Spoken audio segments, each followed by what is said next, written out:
नमस्कार. येड लागलं प्रेमाचं या मालिकेच्या येणाऱ्या भागामध्ये आपल्याला असं पाहायला मिळतं की आता मंजिरीला खूप त्रास होऊ लागतो आणि मंजिरीला होणारा त्रास पाहून रायालाही खूप त्रास होत असतो. रायाचे अश्रू अनावर होतात. आता डॉक्टर मंजिरीला चेक करत असतात. त्यावेळी डॉक्टरांनाही मंजिरीची ती परिस्थिती पाहून काय करावं काहीच सुचत नाही, कारण मंजिरीला वाचवणं हे डॉक्टरांच्या हाताबाहेर गेलेलं असतं. त्यावेळी डॉक्टर रायाला म्हणू लागतात, यांना आता देवच वाचवू शकतो. आता राया धावत पळत देवाचा धावा करण्यासाठी बाहेर पडतो.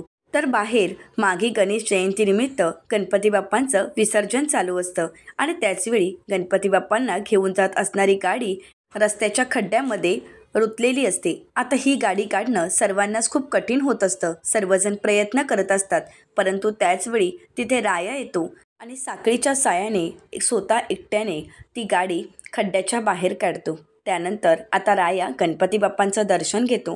गणपती बाप्पांच्या समोर लोटांगण घालतो आणि त्याचवेळी गणपती बाप्पांच्या गळ्यातील हार रायावर पडतो.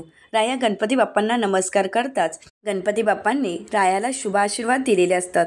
आता हे शुभ आशीर्वाद मंजिरीचा जीव वाचवतील का, हे पाहणं अतिशय रंजक ठरणार आहे. अशाच मालिकांचे नवनवीन अपडेट पाहण्यासाठी चॅनलला नक्कीच सबस्क्राईब करा आणि व्हिडिओ आवडल्यास व्हिडिओला लाईकही करा. धन्यवाद.